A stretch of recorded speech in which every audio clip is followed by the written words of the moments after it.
to ensure by August, you will not see the people themselves will go and say, police, come and shoot us. Forget about Rigathi Gachagua. That's what is going to happen. Because we are the people who put you to power. You cannot suddenly realize you have tear gas, NIS, military, everything else, and it's us who put you to power. You'll see the power of the vote in this country. How is it going to happen? We are telling them, it's okay. You can continue doing all these harassments. Kenyans are going to come and say, wait a minute now, what are you doing here? Please, right now, we are aware what is happening now. They want police to begin now infiltrating the goons. To begin attacking. But Fred, I want to say this again. We must give our people hope. That's why we are on this show. Right. To tell people, because you're asking a good question, what does Uganda and Tanzania implications have on Kenya? Please, people of Kenya, you are the most important and powerful asset we have in this country. Going to the next year, Fred. So we are telling our people, let's be alert. You asked about this harassment by police. We are not going to allow it. We are asking our people to literally come and make sure all the rallies by opposition leaders happen. And finally, we are going to court, Fred. We are going to court. Again, I like our judiciary. We go to court to ask the judiciary to allow the election results as announced in the constituencies for the presidential will be final. All right, and we shall not revisit that issue about voting in Kenya. I want us to focus on that issue of how security agencies are being used or misused to handle politics locally. Just briefly, then we finish that debate. I would want to address the kind of hypocrisy that comes out of Dr. Mbaye's sentiments. Can he address himself? These are the kind point of that you have asked. These are the kind of addressing things my that Kenyans are supposed to observe. Because what usually happens is that people feel comfortable when they are on one side. And then when they move to the other side, they bring another story altogether. The same arrangement that Dr. Mbaye seems to defend is the same that was in charge of the operations against Azimio protesters while they were in government. Very vicious. Even the attack on Uhuru Kenyatta's farm was based on such kind of operations that are now on the side of the opposition. So when they see these things happening... Does it make it right? It is not right. It is not right. But the circumstances are very different. So you do, you do agree that it is... the difference is that for them, like where the tear gas is being involved, is where people are going to do political rallies to cause chaos themselves. So the police have to intervene to create order. So when the police are intervening to restore order, that does not become illegal or unfair. So these are double standards that Dr. Mbaye wants to advance with his team. And again, they are also trying to push the narrative that they are likely to win. How can you be winning when you are losing supporters each and every day? All right. Key allies are disappearing each and every day. It is about security agencies and how they're being used or misused during this electioneering period. Do you agree? Because now, simply because you're on the side of government, do you have to support this kind of treatment? No. I mean, see, we in this country, we have very serious political bad manners.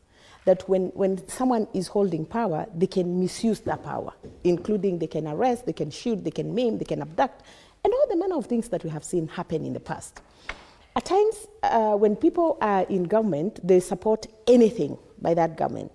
See no evil, hear no evil. When they get out of government, they start seeing the wrongs in the same government that they were serving. And a very good example is the DCP party leader and his lieutenants. And that is a fact. Because I remember one time when we were having our maandamano as Azimio, they came out, the people in DCP right now, led by Rigathi Gachagua, they said, you will never come out of the street again to protest. And he told that to His Excellency Raila Odinga the late, and may his soul rest in peace. And he was very clear. I looked at his face, and I trembled because I knew that coming from a deputy president that time, it spelled a lot of doom for us people who were on the street at that point.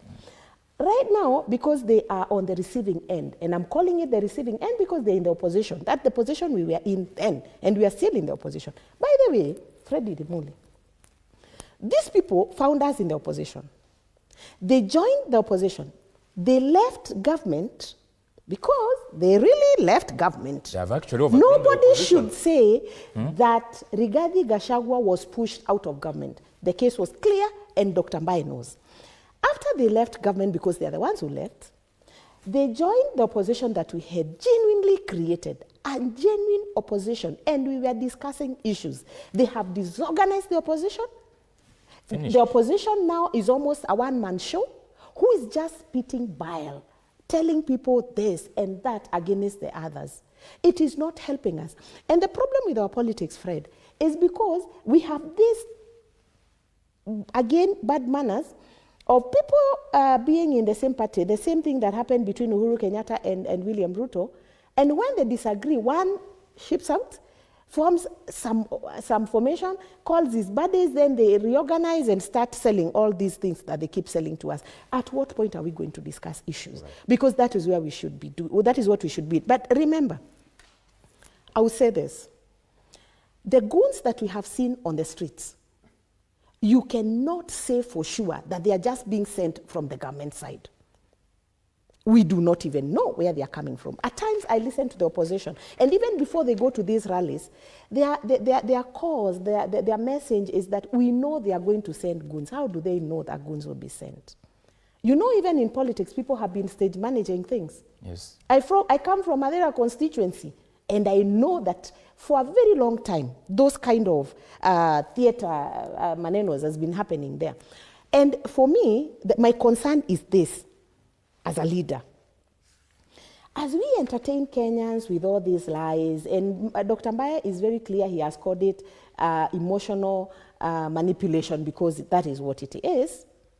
As you manipulate the voter, at what point are you addressing the plight of Mwananchi, education, food security, health, school funding, and everything else? The use and misuse of security agencies to handle political rivals. I think Fred Idimuli, Fred, that may be a very irrelevant item of discussion in Kenya, because it has no place. There have been claims from DCP that police were used to block their rallies. Allow me to finish my statement, please. No, you just call it irrelevant. Please, yes. There are serious claims from the other side. Those are lies. Those are flat allegations. And you bring evidence here and proof, you as the media.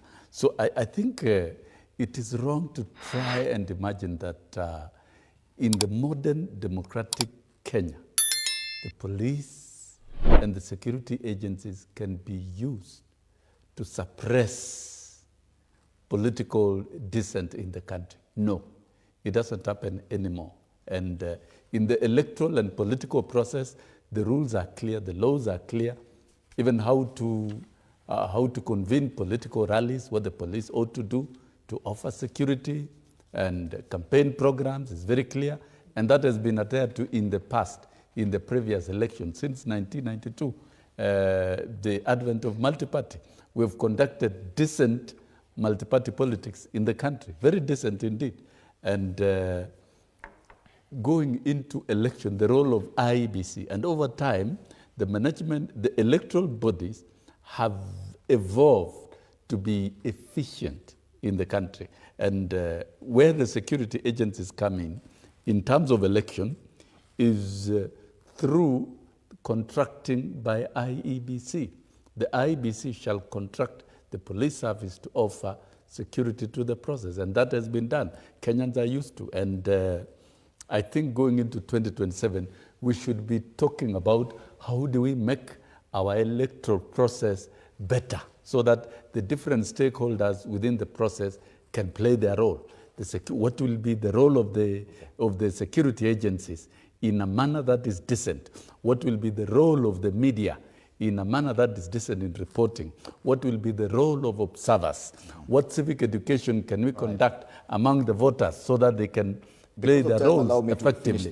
Then what then can IEBC do so that there is prompt reporting of electoral activities and even tallying of results? Maybe for the first time, we might have, because the first vote to be counted, the first ballot to be counted in a polling station is that of the president. And if we conduct elections in all the polling stations peacefully and effectively, by close of polling at 5 p.m. Back to the electoral process again. Yes, no, it's important, it's linked.